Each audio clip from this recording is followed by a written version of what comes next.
Hey guys, tonight we begin with something a little darker. A time of rusted metal, endless ocean, and the haunting silence of abandonment. We're diving into what it would really be like to be trapped on a ghost ship drifting through the Atlantic. Forget the romantic pirates and adventure stories Hollywood sold you. The truth? You probably wouldn't last a single week. So before you get comfortable, take a moment to like the video and subscribe, but only if you genuinely enjoy what I do here. And let me know in the comments where you're tuning in from and what time it is for you. It's always fascinating to see who's joining us from around the world. Now dim the lights, maybe turn on a fan for that soft background hum, and let's ease into tonight's journey together. Chapter 1. The Awakening. Congratulations. You've just woken up on a ghost ship in the middle of the Atlantic Ocean.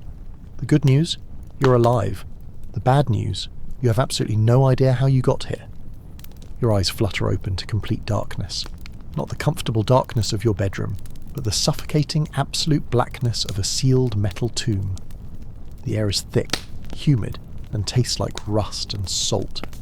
As your senses slowly return, you become aware of several things simultaneously, none of them good. First, you're lying on a cold metal floor. Your back aches from the unforgiving surface, and your clothes are damp with condensation or possibly seawater. You can't tell which. Second, there's movement. Not your movement, but the slow, nauseating roll of the entire space around you. The floor tilts gently left, then right, then left again in an irregular rhythm that immediately triggers a wave of nausea. Third, and perhaps most unsettling, there's sound. Not the sound of people or machinery or anything that suggests life. Instead, there's the constant groaning of metal under stress. Creaks and moans echo through the darkness, punctuated by the occasional bang or clatter of something loose, shifting with the ship's movement.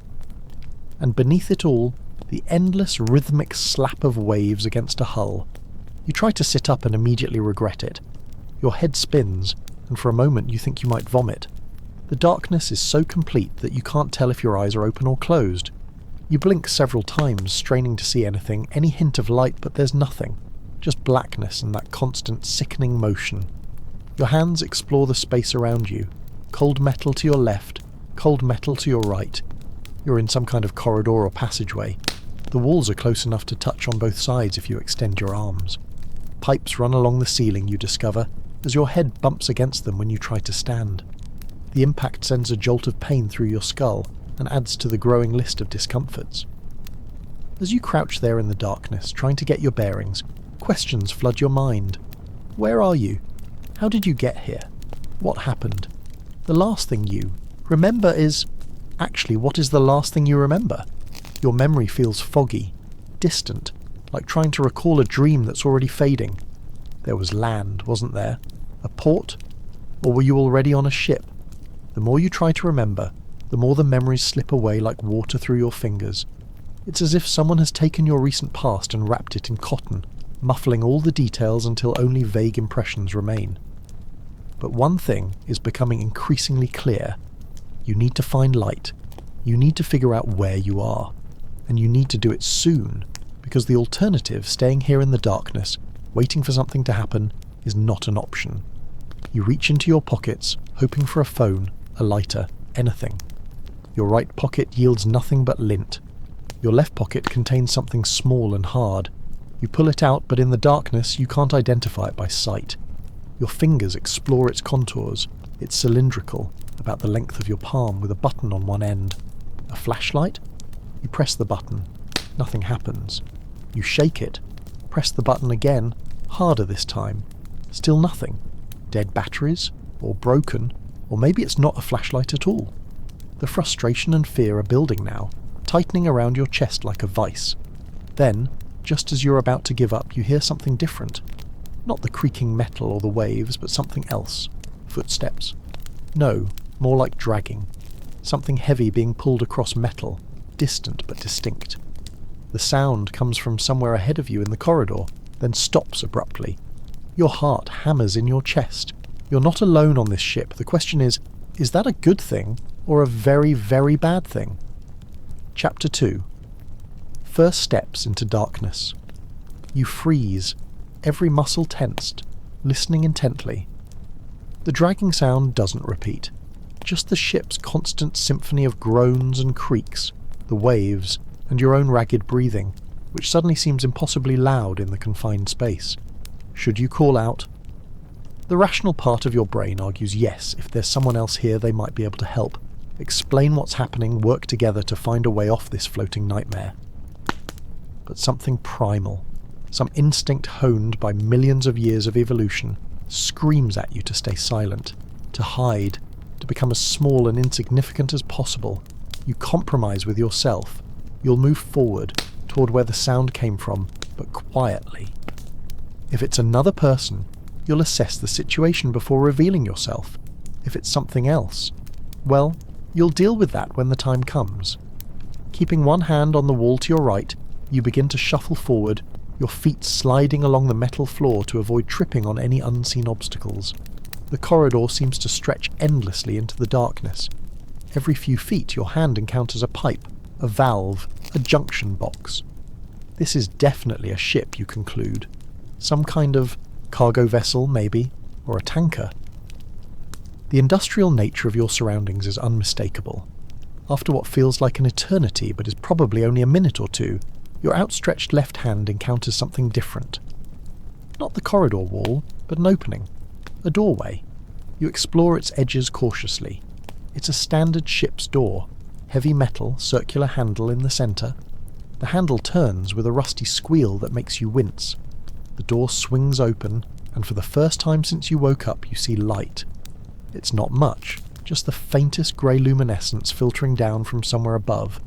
But after the absolute darkness of the corridor, it might as well be a searchlight. Your eyes, still adjusted to the pitch black, struggle with even this minimal illumination. You blink rapidly as you step through the doorway into what appears to be a larger space. As your vision adjusts, details begin to emerge from the gloom. You're standing in what must be the ship's mess hall or galley. Long metal tables are bolted to the floor, benches attached to them on either side. The tables are empty except for a thick layer of grime and what looks like mould growing in organic patterns across their surfaces. The light is coming from above, you realise, seeping down through a series of skylights or hatches in the ceiling. But it's a grey, wan light that suggests either dawn, dusk, or heavy cloud cover. It's impossible to tell which without seeing the sky properly. The galley is in a state of disrepair that suggests abandonment, but not recent abandonment. This ship has been derelict for a while. Rust stains streak the walls like bloody tears. Pieces of equipment, a refrigerator, a stove, a serving counter, sit silent and useless, their metal surfaces corroded beyond functionality. But it's what you see on the floor that stops you cold. Drag marks. Long dark streaks across the metal deck, as if something heavy and wet was pulled across the floor from the far side of the galley toward another doorway on the opposite wall. The marks are old, dried, but unmistakable, and they lead directly to a door that stands slightly ajar, darkness visible beyond. That's when you notice the smell. It's been there all along, you realise, masked by the overwhelming sense of rust and salt and mould. But here in the galley it's stronger. It's the smell of rot, of decay, of something organic breaking down in a warm, humid environment. Your stomach churns, and not just from the ship's motion. Whatever made those drag marks, whatever source of that smell is somewhere on this ship with you, and based on the evidence before you, it's either dead or you desperately wish it was. Chapter 3. The ship's bones. You need information. You need to understand where you are, what this ship is, and most importantly, how to get off it. But first, you need supplies. Water, food, anything useful. And you need to avoid whatever made those drag marks for as long as possible. The galley seems like a logical place to start searching. Kitchen means food, or at least it did when this ship was operational. You move carefully toward the serving counter, giving the drag marks a wide berth. Your footsteps echo in the empty space, mixing with the omnipresent creaking of the ship's hull. Behind the counter, you find a row of metal cabinets. The first two are empty except for mouse droppings and more mould. The third contains something useful, a collection of utensils. You grab a large knife, its blade spotted with rust but still serviceable. It's not much as weapons go, but it makes you feel marginally less helpless. The fourth cabinet yields treasure, 3 bottles of water still sealed. The labels are faded and peeling, but the caps are intact. You're not sure how long water can stay drinkable in a sealed plastic bottle, but you suspect it's longer than whatever time frame you're working with. You tuck 2 bottles into your pockets and crack open the third, taking a small, cautious sip. It tastes like plastic and vaguely of chemicals, but it's wet, and the moment the liquid touches your tongue, you realise how desperately thirsty you are. You force yourself to drink slowly, to not gulp it all down at once. You have no idea when you'll find more. With water secured and a makeshift weapon in hand, you feel slightly more capable of dealing with your situation. Now you need to understand the layout of this ship, find the bridge, maybe locate a radio or emergency beacon. Ships have those, don't they? Distress signals. You move toward the doorway you originally entered through, planning to explore more systematically. But as you pass one of the mess hall tables, something catches your eye. Scratched into the metal surface, barely visible under the grime, are words. You lean closer, using your sleeve to wipe away some of the filth. Day 12. Water running low. Jenkins says he saw something in the hold. I don't believe him, but Rodriguez won't go down there anymore. Your blood runs cold. You wipe more of the table, revealing additional scratches. Day 19. Engine still dead. No ships on horizon. Jenkins was right. It's in the water tanks now. We can hear it moving at night. And below that, in shakier letters, Day 27. Captain dead. Found him in his quarters. Door locked from inside. Rodriguez gone. It's just me and Jenkins now. We're sealing ourselves in the bridge. And finally, one last message, the letters barely legible, scratched with what must have been trembling hands. It doesn't need to breathe. You stumble backward from the table, your heart pounding so hard it feels like it might crack your ribs. Someone survived on this ship. Multiple someones. They kept a log of their ordeal scratched into a table because they had nothing else, and something hunted them. Something that doesn't need to breathe. What does that even mean? Some kind of animal? But what animal could survive on an abandoned ship in the middle of the ocean? Unless it came from the ocean. The thought should seem absurd, ridiculous, the product of panic and too many horror movies. But standing here in the grey light of this floating tomb, with those desperate messages scratched into the table, and the smell of decay hanging in the air, it doesn't seem absurd at all. It seems entirely, terrifyingly possible. You need to find the bridge. Not just to look for rescue options anymore, but because that's where the last survivors sealed themselves. Maybe they left more information, maybe they left supplies, maybe against all odds they somehow survived, or maybe you'll find their bodies. Either way you need to know. Chapter 4. The Corridors of Rust. You exit the galley through the same door you entered, back into the darkness of the corridor. But now you have the dim light from the galley behind you, providing just enough illumination to see a few feet ahead. The passageway extends in both directions, vanishing into shadow. You need to find stairs or a ladder that will take you up to the bridge level. Ships are organised vertically, you know that much. The bridge is always on the upper decks, offering the best view of the surrounding ocean. You're currently somewhere in the middle levels, judging by the galley's location. You need to go up. You choose left arbitrarily and begin moving forward, your hand trailing along the wall again. The corridor is lined with doors, most of them closed. You try a few handles as you pass. Locked, locked, locked. Whatever happened to this ship, someone went through and secured most of the interior spaces. After perhaps 50 feet, the corridor terminates in a T-junction. To your right, more darkness. To your left, a faint draft of air and what might be slightly less oppressive gloom. You go left. The corridor opens into a larger space, a cargo hold or storage area. The ceiling here rises 2 or 3 stories above you, and weak light filters down from high windows crusted with salt and grime. The space is filled with rows of shipping containers, stacked too high, creating a maze of metal boxes. Many have their doors hanging open, revealing empty interiors. Whatever cargo this ship once carried is long gone, likely washed overboard or removed before the abandonment. But it's what you hear that stops you in your tracks. Dripping. The steady, rhythmic sound of water falling from a height, and beneath that, almost masked by it, a sound that might be breathing.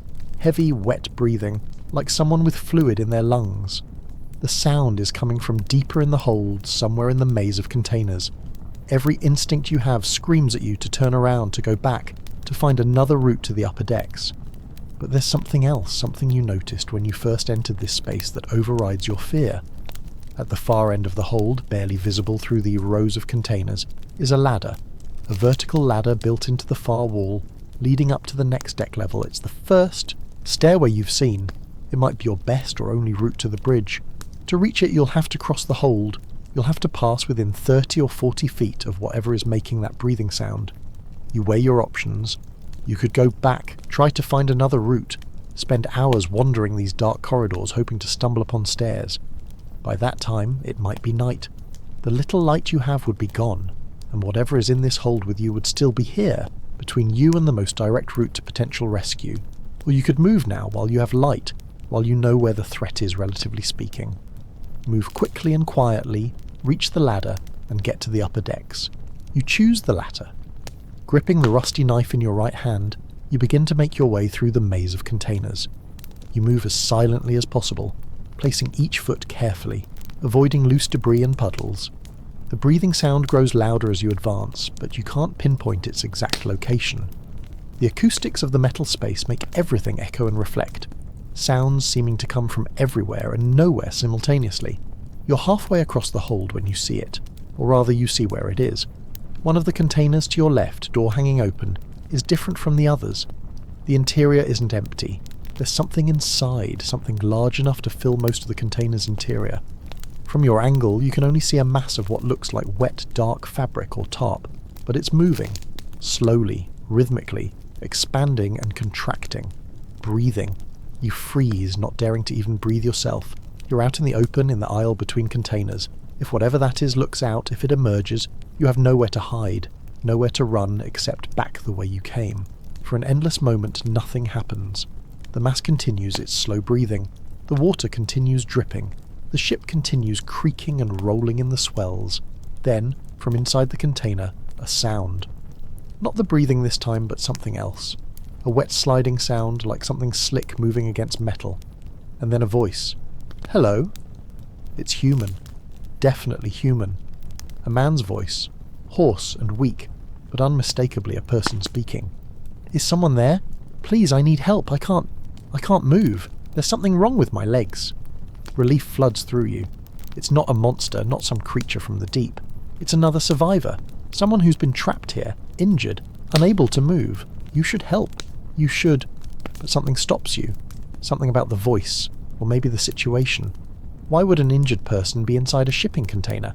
Why not in the crew quarters, or the sick bay, or anywhere more comfortable? And that wet sliding sound, what was that? Please!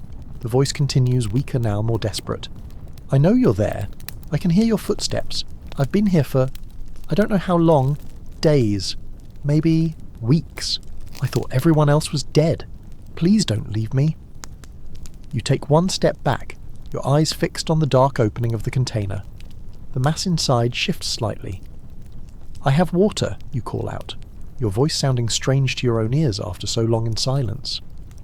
I can bring it to you, but I need to see you first. Can you come closer to the door? There's a pause. The breathing continues. I told you, the voice says. And is it your imagination, or is there an edge to it now, something sharp hidden beneath the weakness? I can't move. My legs. Something's wrong with them. You'll have to come in here. No, absolutely not. Every fibre of your being rebels against the idea of entering that dark container. You take another step back. I'm sorry, you say. I'm going to find help. I'll come back with...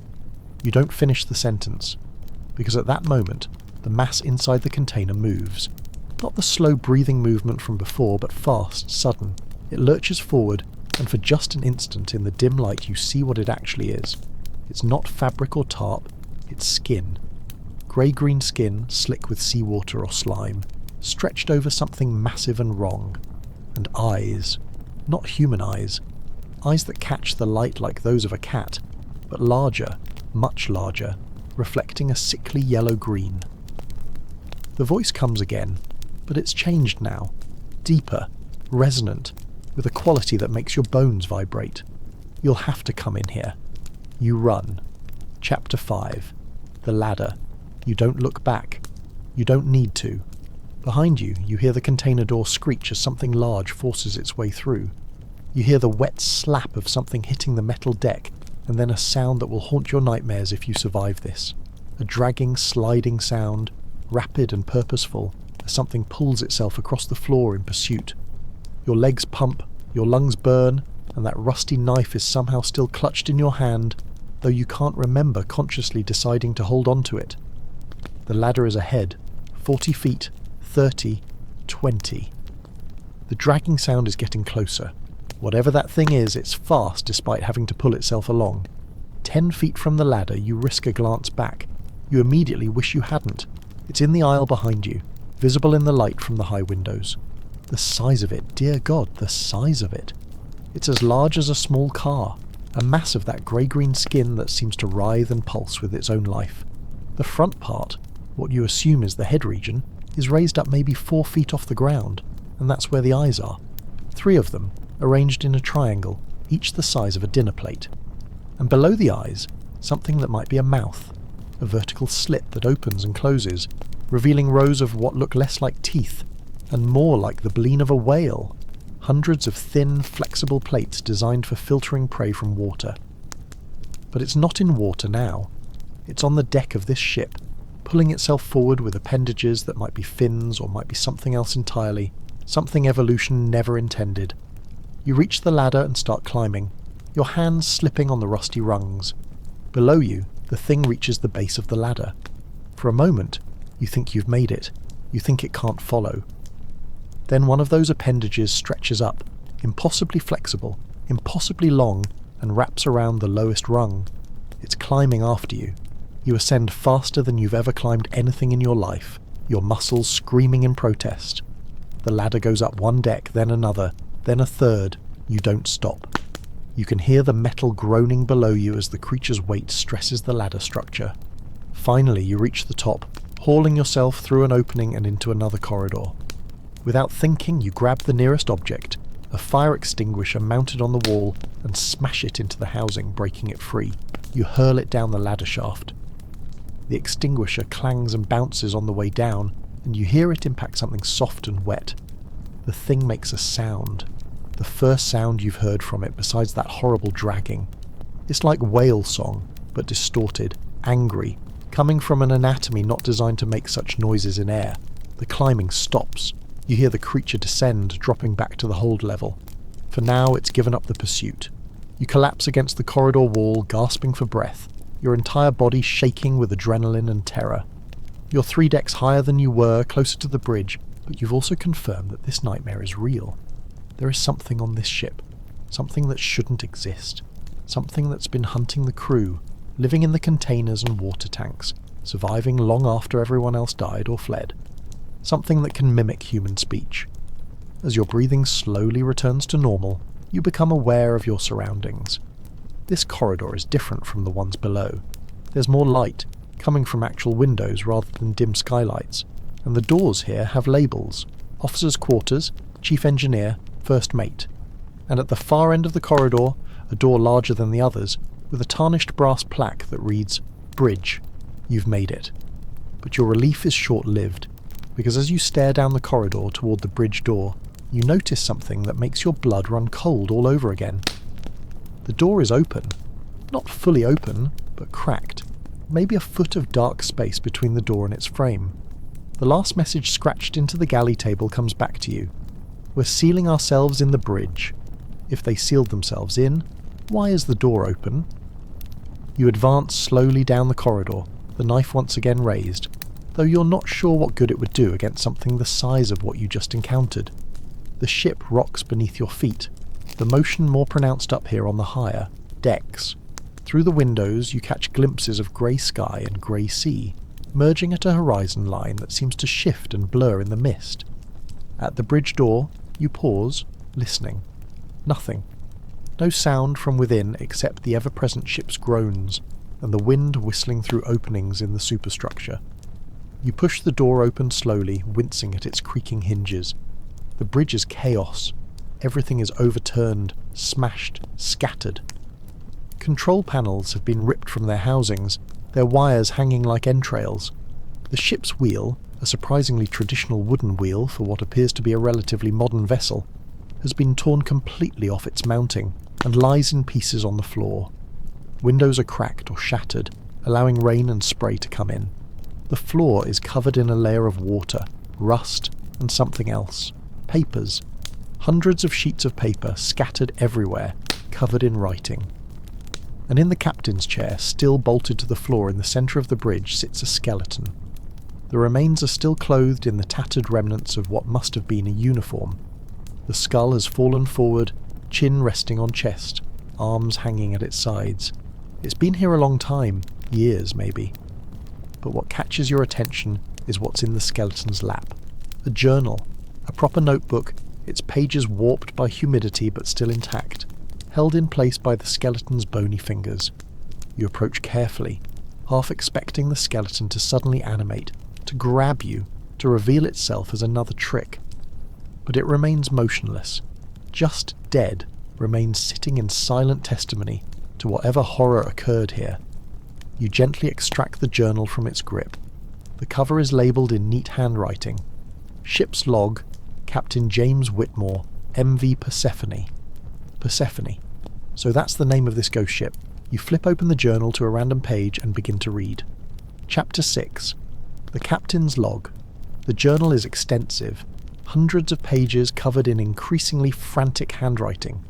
You skim through it, picking out relevant entries, trying to piece together the story of what happened to the Persephone and her crew.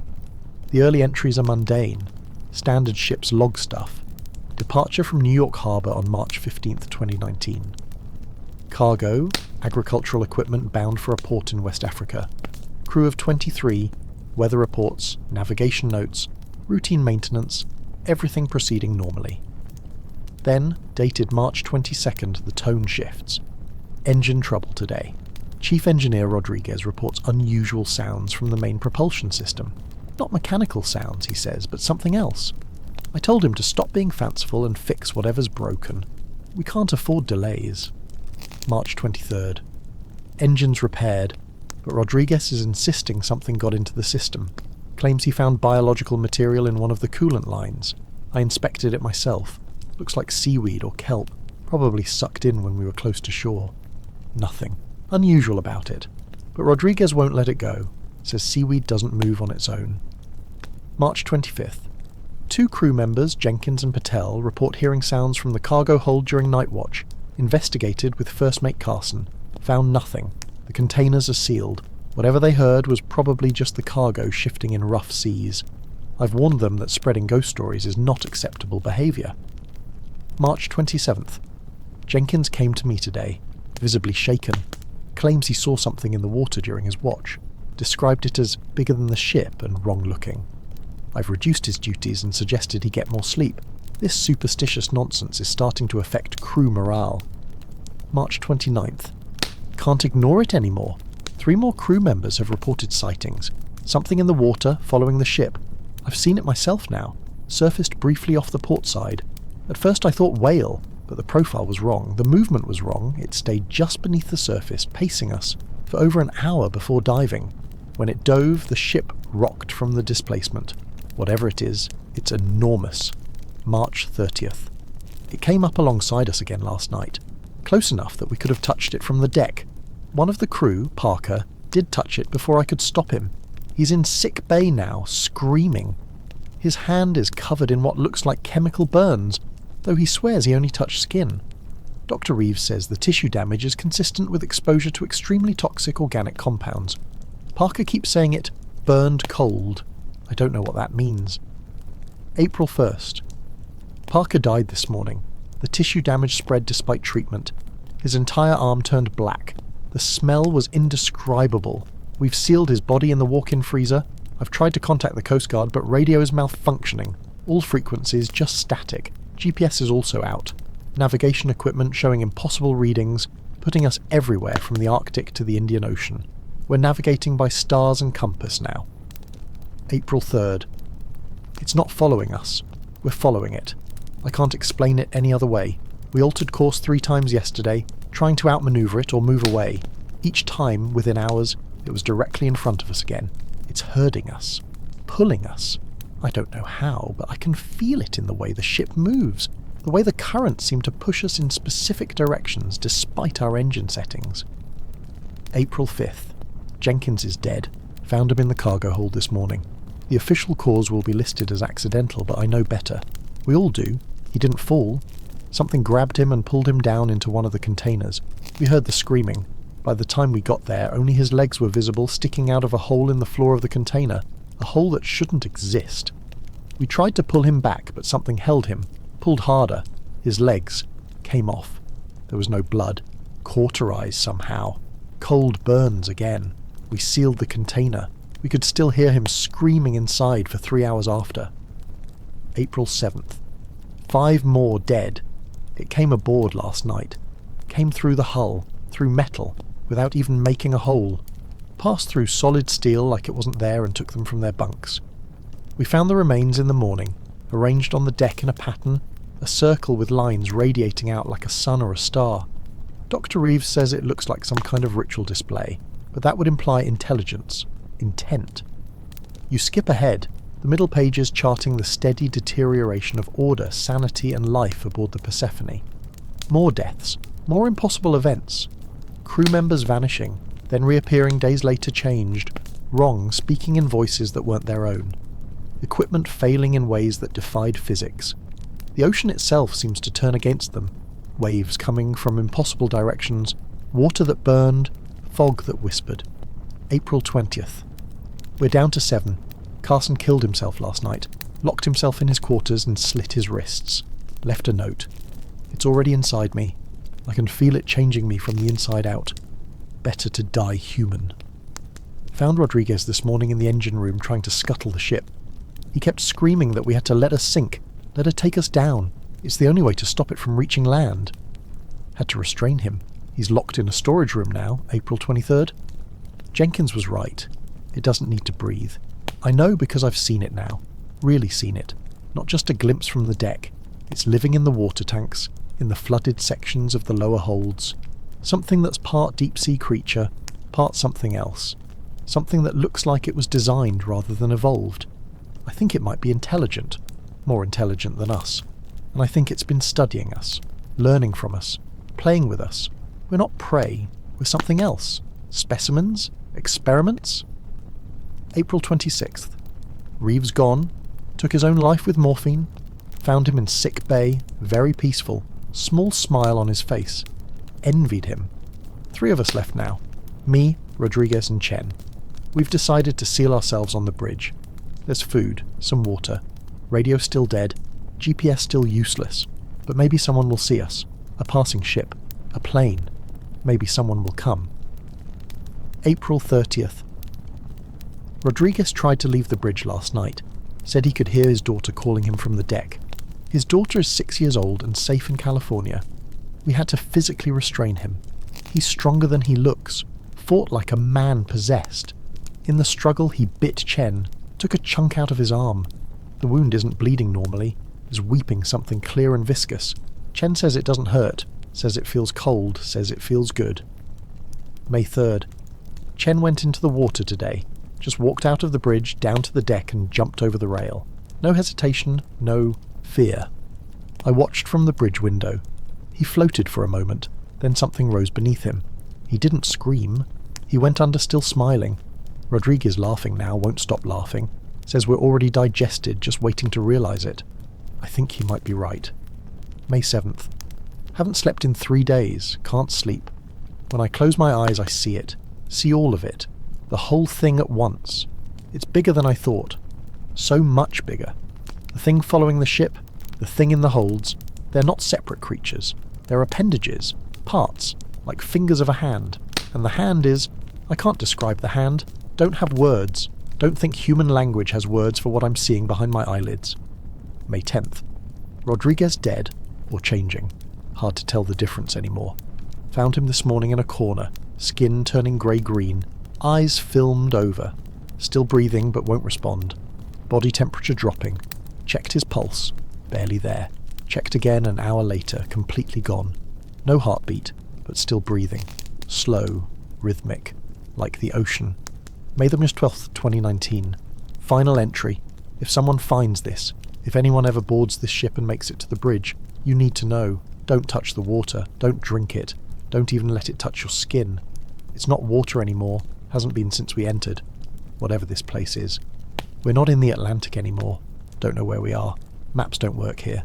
Stars are wrong. Even the sun looks different. Too pale. Too cold. The thing outside, around, below, I think it's a god. Or close enough. An old god. From before humans, from before land. It was here when the oceans were young, and it will be here when they're old. We stumbled into its territory, its domain, and it found us amusing. Or useful. Still don't know which. I'm going to take the same way out as Reeves. Morphine, clean, quiet. Better than waiting to change, to become something else. Something that wears my face but isn't me. To whoever finds this, turn back. Abandon ship. Burn it if you can. But whatever you do, don't try to take it to port. Don't let it reach land. It's learning. Always learning. And it's patient. So patient. Captain James Whitmore, MV Persephone, May 12th, 2019. May God have mercy on our souls, though I suspect we're far beyond his reach now. That's the final entry. The remaining pages are blank except for one, the very last page of the journal. On it, in handwriting so shaky it's barely legible, a single sentence repeated over and over until it fills the entire page. It's in the rain, it's in the rain, it's in the rain, it's in the rain. You close the journal, your hands trembling. 2019. This ship has been adrift for 6 years. The crew died 6 years ago. And you're standing in the same bridge where the captain took his final dose of morphine, sitting in the same chair where his skeleton now rests. And that thing, that creature in the hold, the thing that mimicked human speech, has been here the entire time, learning, changing, waiting. A sound from behind you makes you spin around, knife raised. But it's not the creature. It's something worse in its way. Rain. It started to rain.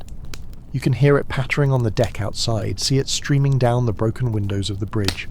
Heavy, cold drops that seem almost oily in the grey light. The captain's final warning echoes in your mind. It's in the rain. Chapter 7. The Storm.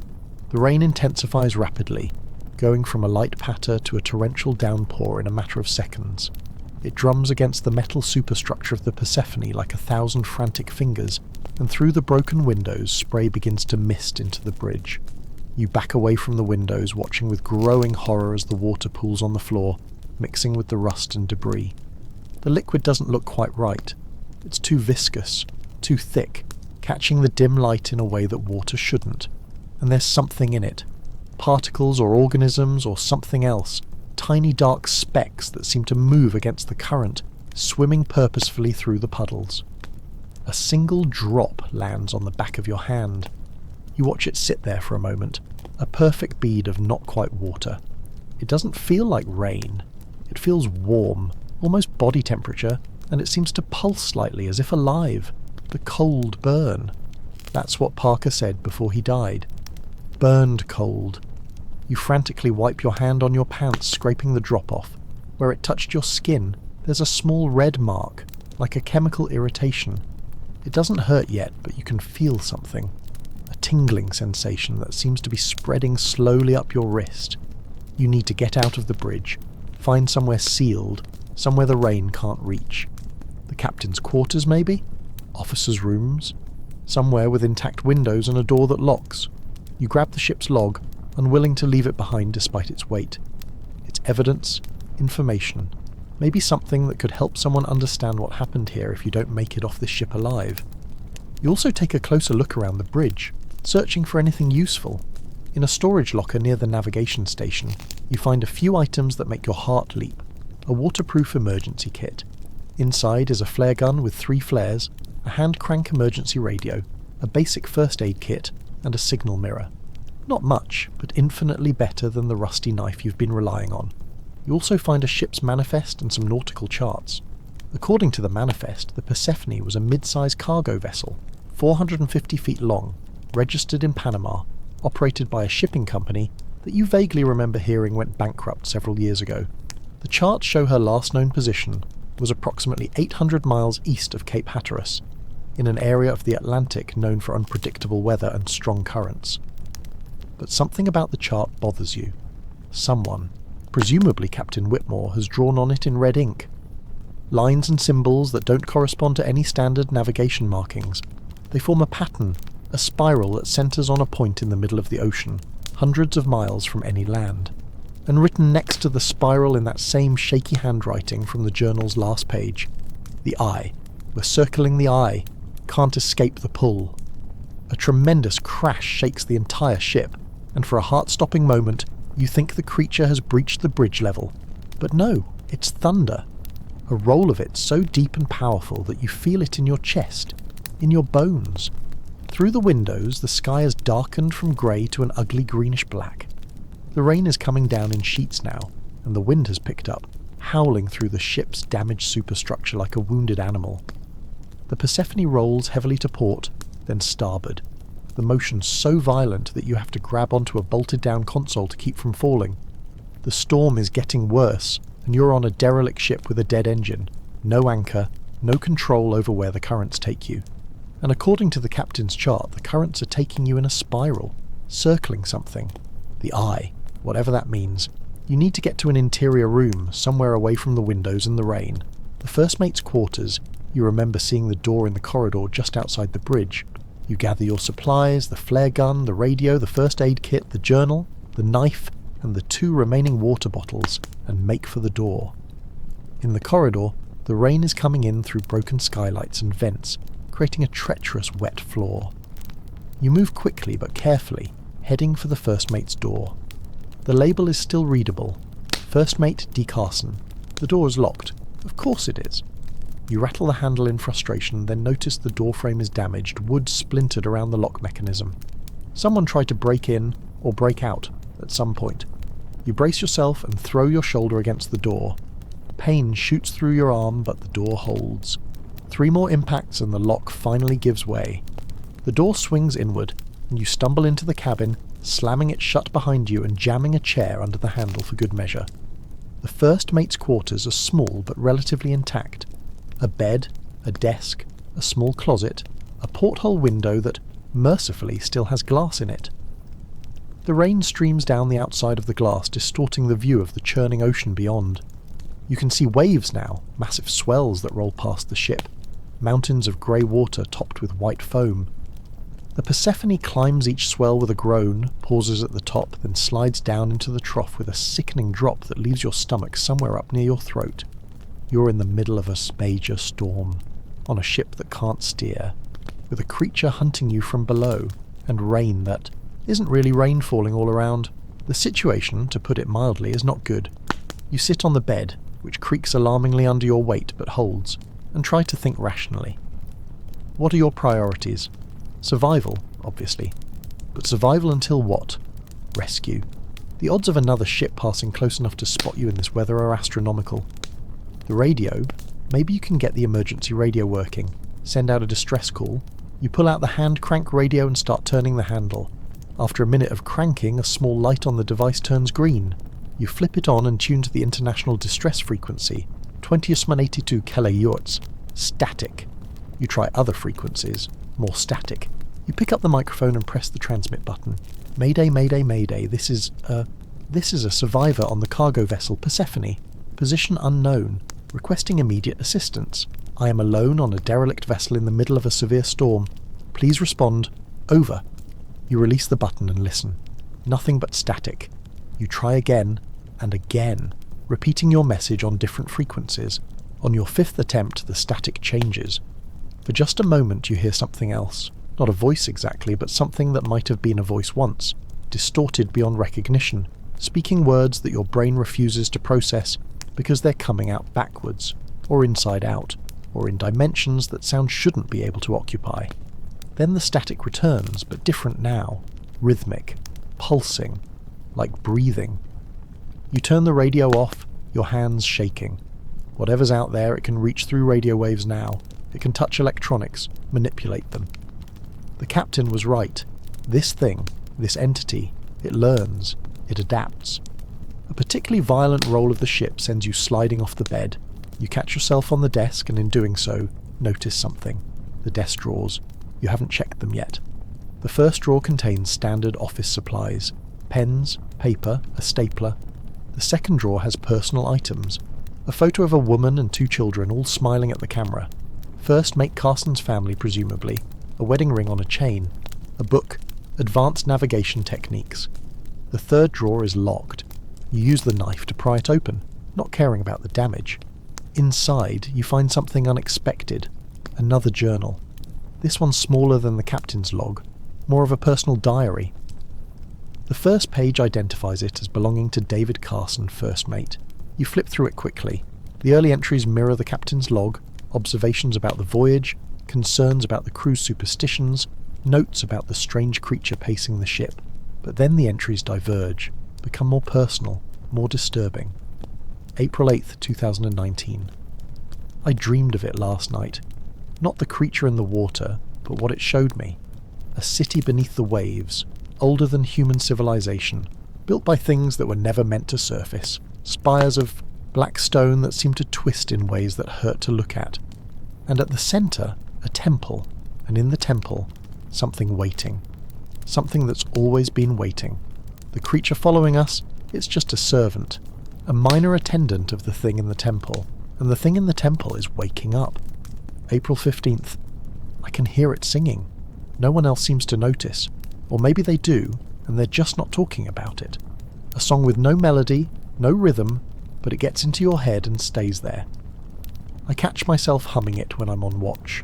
The words aren't in any language I know, but somehow I understand them anyway. They're promises, offers. Come down, it says. Come down into the deep where the pressure crushes thought and transforms flesh. Come down and be remade. Come down and serve. Come down and never die. April 22nd. I told the captain I wanted to jump, to swim down to it. He looked at me with such horror, such fear, and I realised I'd said it out loud. I'd been thinking it for days, feeling the pull, but I hadn't meant to speak it. He's watching me now. They're all watching me, afraid I'll contaminate them with whatever I'm becoming. April 28th. It's not a monster. That's what I've realised. Monsters are chaotic, destructive, mindless. This thing is none of those. It's methodical, patient, ancient beyond comprehension, and it doesn't want to destroy us. It wants to change us, improve us, take these fragile flesh bodies that barely last a century and remake them into something that can survive in the deep, in the dark, forever. It's not an invasion. It's an invitation. April 30th. Last entry. I'm going to do it. I'm going to accept the invitation. Chen understands now too. I can see it in his eyes. Soon Rodriguez will understand. Then the captain. Then everyone. We'll all go down into the water and we'll be changed and we'll never be alone again. We'll be part of something so much bigger than ourselves. I can't wait. I'm so tired of being David Carson, first mate, human, dying a little every day. I want to be more. I want to be endless. That's where the diary ends. No more entries. First mate Carson walked off the bridge and into the ocean, just like Chen did, welcomed whatever transformation awaited him, and now, somewhere on this ship or in the water around it, there might be something that used to be David Carson, changed, remade, improved. The thought makes your skin crawl. This thing, this entity, it doesn't just kill, it converts. It takes humans and turns them into something else. How many of the Persephone's crew are still alive in some form, transformed, serving their new master in the deep? And more importantly, how long until it tries to convert you? Chapter 8. The Long Night. The storm rages on for hours. You remain in Carson's cabin, periodically checking the porthole, watching the massive waves roll past in the growing darkness. Night is falling, and with it comes a terror you haven't felt since you were a small child, the primal fear of darkness and what might lurk within it. You've rationed one of your water bottles, taking small sips every hour. The first aid kit yielded something useful, antibiotic ointment, which you've applied liberally to the spot where the rain touched your hand. The red mark has stopped spreading, but it hasn't gone away either. It's warm to the touch and occasionally tingles in a way that makes you deeply uncomfortable. You try not to think about Parker, about his arm turning black, about dying while screaming. The emergency kit also contained a small LED flashlight. You've been conserving its battery, using it only when absolutely necessary. But as full darkness falls, and the cabin descends into pitch black, you make an exception. You switch it on and place it on the desk, angled so it provides ambient light without being too bright. You need to see. The alternative, sitting in complete darkness while the ship groans and rolls, while that thing potentially hunts you through the corridors, is unbearable. You try the radio again, on different frequencies, but the results are the same. Static, or that horrible distorted voice thing, or the rhythmic breathing sound. The creature's presence seems to permeate the entire electromagnetic spectrum. You wonder if it's always been like this, or if it's learned to do this by consuming human technology, by absorbing the crew's knowledge along with their bodies. Around midnight, by your best guess, the storm begins to abate. The wind drops from a shriek to a moan. The waves, while still large, lose some of their mountain-like quality. The rain continues, but lighter now, a steady patter instead of a deluge, and in the relative quiet you hear something new. Footsteps, in the corridor outside. They're heavy, wet-sounding, accompanied by a slight dragging sound. They move slowly, methodically, passing by each door in turn. You can hear them pause at each entrance, as if whoever or whatever is out there is listening, checking, searching. You hold your breath, afraid that even the sound of your breathing might give away your position.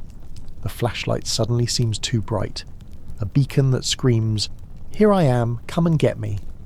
But turning it off means plunging into darkness, and you're not sure you can handle that right now. The footsteps reach your door. They stop. For a long moment, nothing happens. Then you hear it, that wet sliding sound, like something boneless moving against the door. And then a voice, human, male, cultured accent, possibly British. "I know someone's in there. I can hear your heartbeat, you know. It's quite loud. Fascinating organ, the human heart. So delicate, so easy to stop." It's not using the imitation human voice from the cargo hold. This is different. More refined, more practiced. How long has it been mimicking humans? How many ships has it done this to? "You don't need to be afraid," the voice continues. "I was afraid at first too. Captain James Whitmore. At your service, though I'm afraid I'm not quite the same Captain Whitmore who wrote that journal you've been reading. I've been upgraded. You could be too. It's not as bad as you think. The transition is quite painless after the first few hours." You remain silent, motionless. Don't respond. Don't engage. It's trying to trick you, to lure you out. "You're being very rude, you know," the voice says, and now there's an edge to it. Something cold and alien bleeding through the human affectation. "I'm offering you a gift, a chance to evolve, to become something more than a fragile bag of meat and bone that will rot and die and be forgotten. Down in the deep there is no death, no pain, no loneliness, only service, only purpose, only the song." The door handle rattles. You stare at it in horror, watching it turn slowly, testing the lock, testing the chair you've wedged under it. The wood creaks under pressure. "This door won't hold forever," the voice says pleasantly. "These old ships, they weren't built to keep us out. Nothing was. We were here first, you see, before your species, before your cities, before your gods. We ruled the oceans when they were young, and we'll rule them when they grow old and swallow your world. You're just visiting, borrowing space in a realm that has never belonged to you." The pressure on the door increases. The chair legs screech against the metal floor, sliding an inch, then another.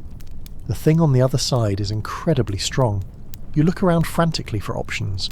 The porthole is too small to climb through even if you could open it, which you probably can't. The closet?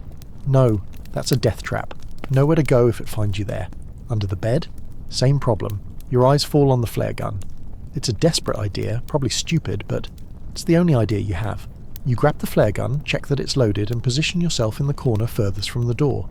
If that thing breaks in, you'll have maybe one shot before it reaches you. You'll have to make it count. The chair gives way with a splintering crash. The door swings open.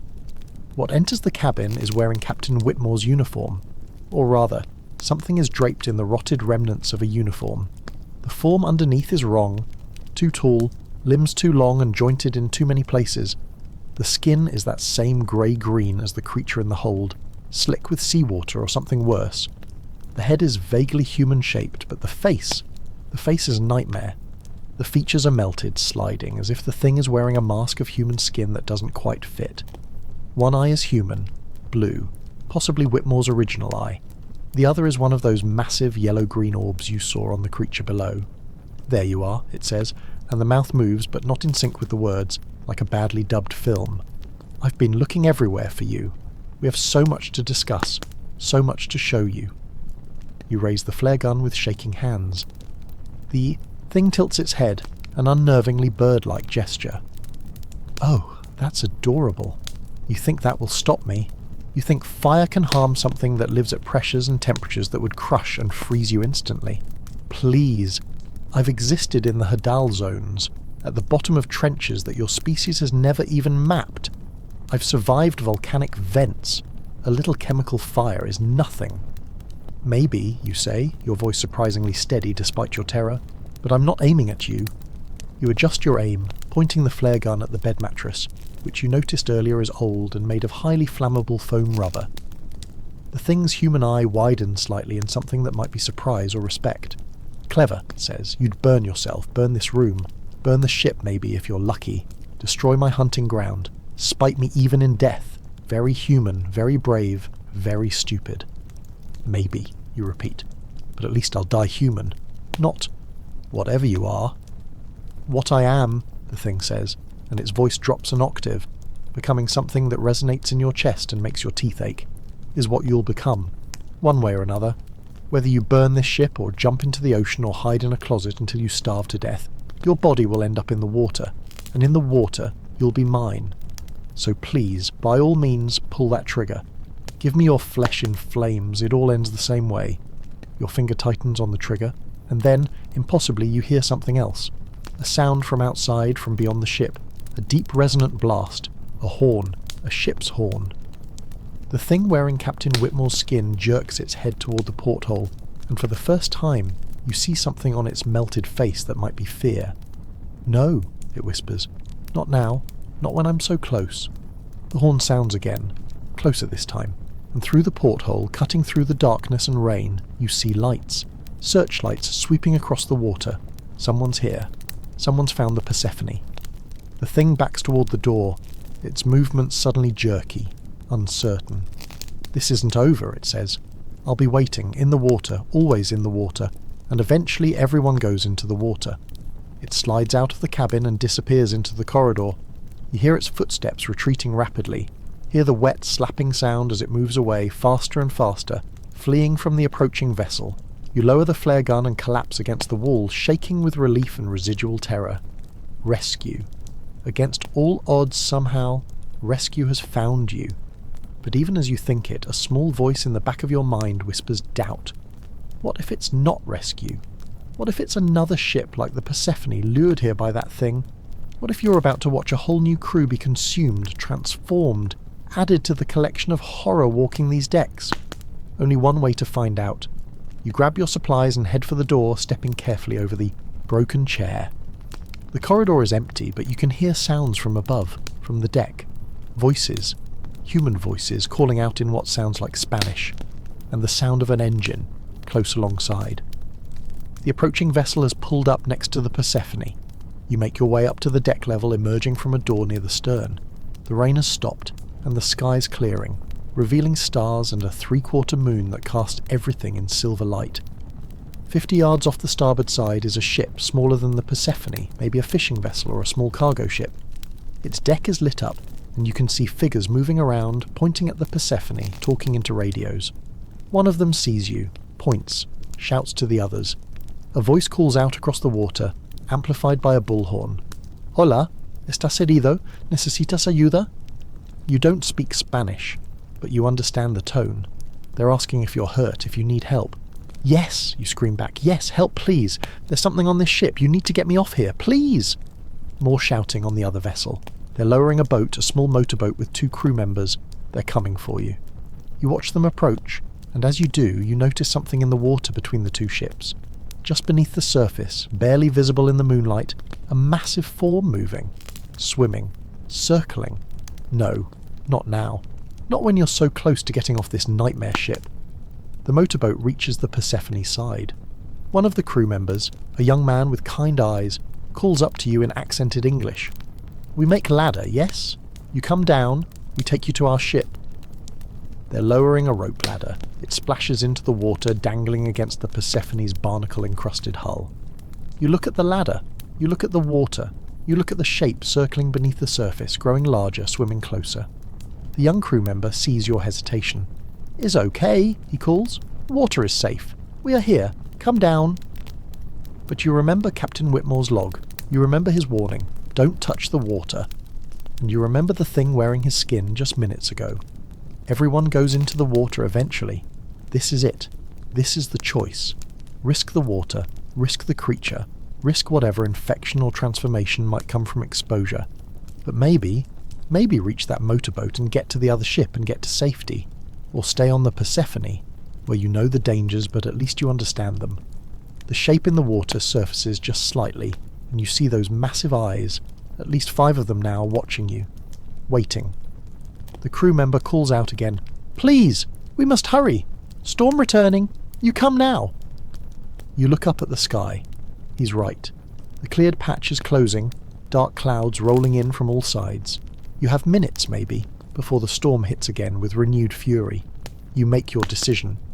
"I'm coming down," you shout. "But there's something in. The water! You need to be ready to pull away fast as soon as I'm in the boat." The crew members exchange glances, uncertain, but nod. "Okay, we be ready. Come now." You climb over the Persephone's rail and grab the rope ladder.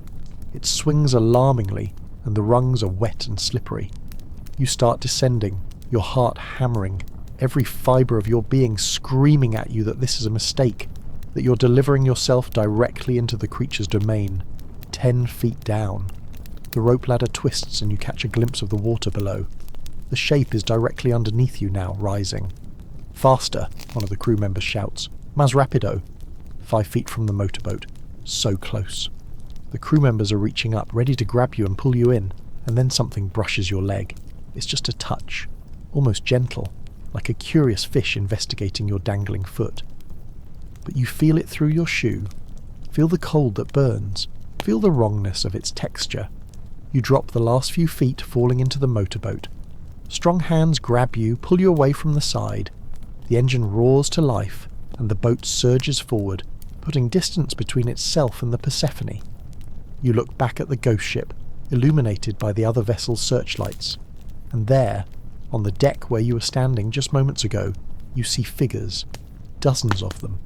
Shapes that might once have been human, now transformed into something else, crawling out of the hatches and cargo holds, drawn by the commotion, by the presence of the rescue ship, by the promise of new victims. The thing wearing Captain Whitmore's uniform stands at the bow, its 2 long arms raised, as if in farewell or threat or invitation. The motorboat reaches the rescue vessel, and willing hands help you aboard. Someone wraps a blanket around your shoulders. Someone else is asking questions in rapid Spanish. You're led below deck, into a small cabin that's warm and bright, and smells like diesel and coffee and life. You're safe, for now. But as you sit there, trembling in the blanket, you become aware of a sensation in your leg, where the thing touched you. It's not painful yet, but it's there. A coldness that's spreading slowly up toward your knee, and with it, something else. A sound, very faint, like hearing music from a distant room. Singing. Something is singing, in a voice that has no melody, in a language that has no words, in a tone that makes your bones vibrate in sympathy. "Come down," it whispers. "Come down into the deep." And the worst part, the part that fills you with existential dread, is that a small part of you wants to listen.